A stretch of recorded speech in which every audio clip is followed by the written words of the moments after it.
Could You Be Loved? It's Wave 105 on a Sunday evening. I'm Simon Clark, and it's time to prepare you for the coming 7 days with 5 things you need to know about next week. And we're joined as ever with columnist and blogger Vicky Charles. Hello. Hello. Happy Bank Holiday weekend. I was about to say that to you. No school tomorrow. Isn't it nice not having that feeling of dread that it's just, oh. So, what's the first thing we need to know about next week? You might have heard that Bournemouth are getting promoted to the Premier League. So they're having a big open-top bus parade around Bournemouth tomorrow to celebrate, which I think is fantastic. It's an amazing achievement. Considering how quickly they've turned around since Eddie Howe came back. And the open-top bus tour starts at 11 o'clock at Boscombe, and it makes its way down from one pier to the other. Fantastic. So what's the second thing we need to know about next week? On Tuesday, Oklahoma's opening at the Mayflower. It's got Gary Wilmot and Belinda Lang, who you might remember was in 2.4 Children in the 90s. Right, yeah.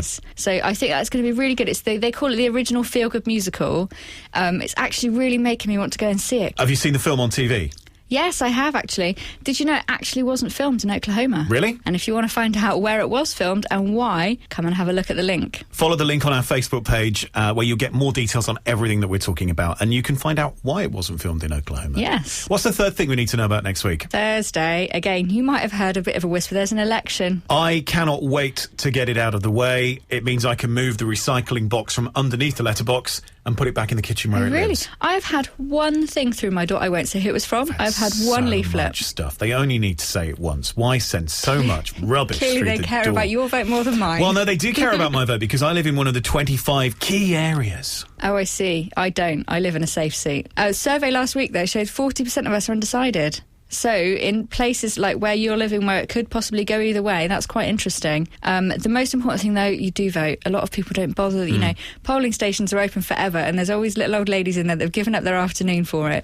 Go and make their day and turn up and vote. And if you're not sure about who to vote for, there are so many different ways people can get ideas now. Yeah, there's a great website called whoshouldyouvotefor.com where they ask you questions about, you know, policies that have been in the news, and you kind of tick boxes, and at the end it tells you who to vote for. Which is a really good indication if you have no idea where your tick should go. It is. Although I have to say, that's on a national level, and on a local level you might find that you don't agree with the party's policies, but the individual is promising things that you feel strongly about for your neighbourhood. I saw an interview with Brian May.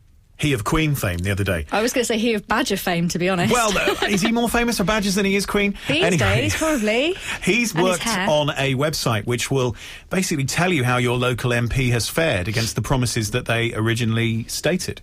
Oh, that's interesting. I'd like to see that. Well, I'm sure you've got time between now and Thursday to go and have a look. I shall investigate. I might even put a link on the blog for everybody else to investigate. So that's the third thing we need to know about next week. What's the fourth? Friday the 8th. We've got a cracking week this week. There's so much going on. 70 years since VE Day on Friday. Wow. What I love about this is that Southampton, the council and the British Legion have got together and said this might be the last big celebration that people who live through the war can actually attend. They're all in their 80s and 90s. Tell you what, let's have a big street party in the Guildhall Square for them. I think that's a really lovely thing to do because, you know, it's all very well, you know, the likes of you and me celebrating, but people who actually lived through the Blitz, and it did hit Southampton, that's a big deal. It's sad, and there's nothing you can do about it, that as time goes on, there are fewer and fewer people who were there. One thing I'm really looking forward to, off the back of VE Day, is the film that's going to be out. A royal night out. I love this. Queen Elizabeth, or Princess Elizabeth as she was, nagged the king to let them out so they could just be part of it all. I probably would have said no, but he said yes, by all means do. He had the foresight to know that they would never witness anything like this again. And the whole film is basically about the two princesses getting out and seeing what was going on. Can you imagine Prince Harry and Prince William going, can I just go and wander around the streets on my own? Oh, yeah, sure, go on, it'll be fine. It wouldn't happen these days, would it, at all? Certainly not at the age that the princesses were. Yeah, definitely. So what's the fifth and final thing we need to know about next week? Sunday the 10th, Lymington 10K. This is a brilliant event. I love that we feature so many running events on here when neither of us can run more than that 10 feet. It's hilarious. It's out of general admiration for those who can. Anyone who can get up on a Sunday morning and go run 10K, but all power to you. It starts in Woodside Park. It's their 14th annual race. And we're also this year celebrating 15 years of the Lymington Lifeboat. So this is their major fundraising event of the year. So it's a great thing to go out and celebrate. And they're doing a lot of things to make you want to raise funds. So if you raise more than 25 quid, you're entered into a competition and there's loads of prizes. And if you raise more than 100 quid, I think that's a really great way, because obviously you can get lots of businesses to offer prizes, and it's rather than just the fundraising for the race, it's a great way of kind of inspiring people to do a bit more. And it's open to children as well. They've got younger events. They've got 3 fun runs. Wow. Split into age groups, and they're either 1 or 2K depending on the age groups.